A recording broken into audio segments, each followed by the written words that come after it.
जैसे ही सारा राज खुलता है यान कहता है कि आखिर जेवर गया तो किधर गया। मुझे तो कुछ समझ नहीं आ रही। इस पर उसकी माँ कहती है कि मुझे तो किसी पे शक हो रहा है। पता नहीं क्यों ऐसा लग रहा है कि ये सारी कारस्तानी रीबा की है। जिस पर यान कहता है कि कैसी बातें कर रही हैं आप सोच समझ के बात कीजिए। रीबा ऐसा नहीं कर सकती है। चाहे जो मर्जी हो जाए, कोई अपने ही घर में इतनी बड़ी चोरी कैसे कर सकता है। जिस पर वो समझाती है उसको कि देखो बेटा, तुम नहीं जानते हो कि रीबा ने कभी भी इस घर को अपना घर नहीं समझा है। वो सिर्फ और सिर्फ इस घर में फसाद डलवाने के लिए आई है और बहुत जल्द ये हकीकत खुल जाएगी। लेकिन रीबा अपना रोना पीटी शुरू कर देगी और कहेगी कि मैंने ऐसा कुछ नहीं किया है। ये सब कुछ बुशरा का किया धरा है और उसी ने ही सब कुछ किया है। बिला वजह मुझ पर इल्ज़ाम लगाया जा रहा है, यानी कि साफ साफ हर चीज़ से पीछे होना चाह रही है। और कहती है कि मुझे तो किसी चीज़ का कोई इल्म ही नहीं कि आखिर क्या हुआ। अयान भी काफ़ी परेशान है और कहता है कि अगर उसने ये काम किया होता तो वो इतनी हठधर्मी से इधर ना खड़ी होती। ये बात आप देखेंगे कि बहुत जल्द पहुंच जाएगी इस ताबीन के पास। ताबीन जो है वो काफ़ी परेशान होती है और कहती है ये सब कुछ तो होना ही था, क्योंकि मैं जानती हूँ कि रिबा कभी किसी को सुख से नहीं रहने दे सकती। उसके दिमाग में हर वक्त कोई ना कोई खन्नास भरा होता है, इसके अलावा कुछ नहीं। लेकिन अयान के साथ जो कुछ हो रहा है बहुत बेहतरीन किस्म का हो रहा है और अयान के साथ यही होना चाहिए था, क्योंकि वो इस काबिल नहीं है कि उसको कोई अच्छी खबर मिले। क्योंकि जिस तरीके से इसने ताबीन को छोड़ा है ना, ये सज़ा तो उसके लिए बहुत कम है। खैर आप देखेंगे कि रीबा बिल्कुल मुकर रही है और सारा कुछ उस बुढ़िया पे डाल रही है और कहती है कि मुझे तो ऐसा लगता है कि सब कुछ आपने ही कहीं इधर उधर कर दिया है, कहीं रख के भूल गई हैं या कुछ ऐसा हो गया, वरना ऐसा तो कभी नहीं हो सकता है। अयान कहता है कि वो इतनी बेवकूफ़ थोड़ा ही है कि ये सब कुछ करेंगी। आखिर कैसी बातें कर रही हो रीबा तुम, मुझे तो तुम्हारी समझ नहीं आ रही। रीबा कहती है कि मुझ पर भी तो इल्ज़ाम लग रहा है, क्या तुम इन चीज़ों को नहीं समझ रहे हो। देखो मुझे ये बात बिल्कुल भी बारे में नहीं है कि ये लोग मुझ पे इल्ज़ाम लगा रहे हैं। ये तो यही करते हैं। बहरहाल पता नहीं ये लोग अब क्या करेंगे और कहाँ तक इन चीज़ों को लेके जाएंगे। फिलहाल अरीबा जो है वो ताने टिशने शुरू कर चुकी है अयान को और कहती है अयान ये बात तुम अपनी जहन में बिठा के अच्छे तरीके से रख लेना। तुम जो कुछ सोच रहे हो ना तो ऐसा कभी नहीं होगा, कभी भी। ये जो लड़की ताबीन है ना, इस घर में नहीं आ सकती।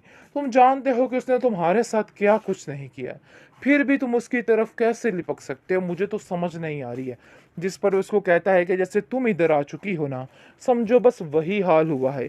तुम भी तो इधर रह रही हो, तुमने क्या कुछ नहीं किया है, लेकिन इसके बावजूद तुमको यहाँ पे रखा जा रहा है ना, तो खामोशी के साथ तुम्हें ये चीज़ भी बर्दाश्त करनी होगी। क्योंकि मुझे लगता है कि तुम कुछ ज़्यादा ही बो रही हो और कुछ ज़्यादा ही टेंशन ले रही हो।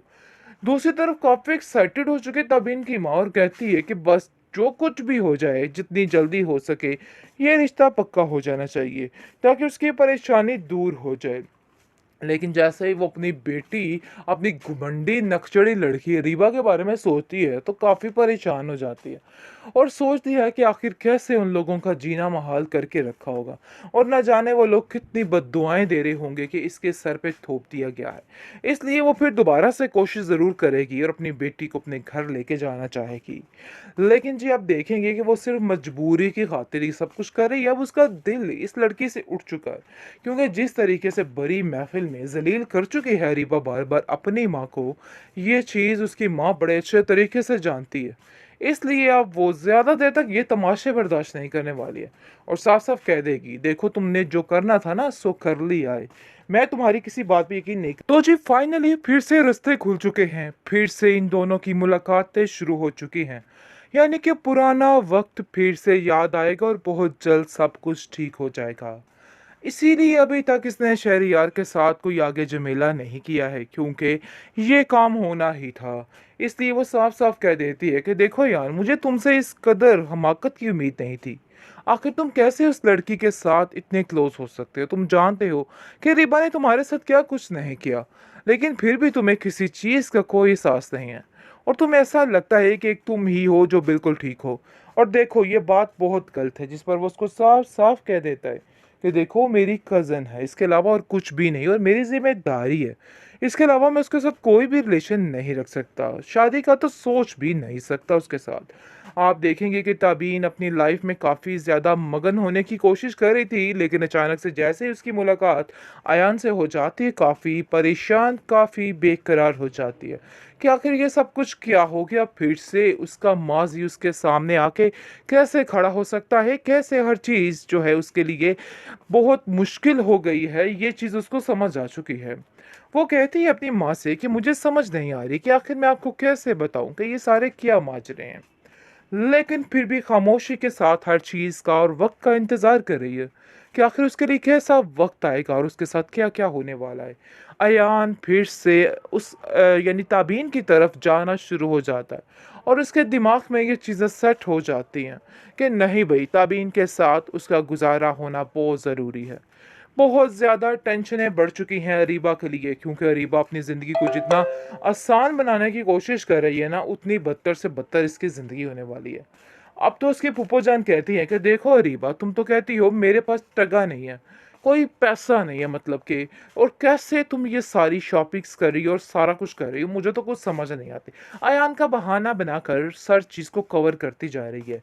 लेकिन बहुत जल्द ये औरत पकड़ी जाने वाली है और सारा कुछ खुल के सामने आने वाला है, क्योंकि अब मज़ीद ऐसा नहीं चलेगा। बहुत जल्द ये ड्रामा अपने इख्तिताम को पहुंचेगा। उम्मीद तो यही करते हैं, बहरहाल पता नहीं ये लोग अब क्या करेंगे और कहाँ तक इन चीज़ों को लेके जाएंगे। फिलहाल अरीबा जो है वो ताने टिशने शुरू कर चुकी है अयान को और कहती है, अयान ये बात तुम अपनी जहन में बिठा के अच्छे तरीके से रख लेना। तुम जो कुछ सोच रहे हो ना, तो ऐसा कभी नहीं होगा, कभी भी। ये जो लड़की ताबीन है ना, इस घर में नहीं आ सकती। तुम जानते हो कि उसने तुम्हारे साथ क्या कुछ नहीं किया, फिर भी तुम उसकी तरफ कैसे लिपक सकते हो, मुझे तो समझ नहीं आ रही है। जिस पर उसको कहता है कि जैसे तुम इधर आ चुकी हो ना, समझो बस वही हाल हुआ है। तुम भी तो इधर रह रही हो, तुमने क्या कुछ नहीं किया है, लेकिन इसके बावजूद तुमको यहाँ पे रखा जा रहा है ना, तो खामोशी के साथ तुम्हें ये चीज़ भी बर्दाश्त करनी होगी, क्योंकि मुझे लगता है कि तुम कुछ ज़्यादा ही बोल रही हो और कुछ ज़्यादा ही टेंशन ले रही हो। दूसरी तरफ काफ़ी एक्साइटेड हो चुके तब इनकी माँ और कहती है कि बस जो कुछ भी हो जाए, जितनी जल्दी हो सके ये रिश्ता पक्का हो जाना चाहिए, ताकि उसकी परेशानी दूर हो जाए। लेकिन जैसे ही वो अपनी बेटी, अपनी घुमंडी नकचड़ी लड़की रीबा के बारे में सोचती है, तो काफ़ी परेशान हो जाती है और सोचती है कि आखिर कैसे उन लोगों का जीना महाल करके रखा होगा और ना जाने वो लोग कितनी बद्दुआएं दे रहे होंगे कि इसके सर पे थोप दिया गया है। इसलिए वो फिर दोबारा से कोशिश ज़रूर करेगी और अपनी बेटी को अपने घर लेके जाना चाहेगी। लेकिन जी आप देखेंगे कि वो सिर्फ मजबूरी की खातिर ही सब कुछ कर रही है। अब उसका दिल इस लड़की से उठ चुका है, क्योंकि जिस तरीके से बड़ी महफिल में जलील कर चुकी है रीबा बार बार अपनी माँ को, ये चीज़ उसकी माँ बड़े अच्छे तरीके से जानती है। इसलिए अब वो ज़्यादा देर तक ये तमाशे बर्दाश्त नहीं करने वाली है और साफ साफ कह देगी, देखो तुमने जो करना था ना सो कर लिया है, मैं तुम्हारी किसी बात पे यकीन नहीं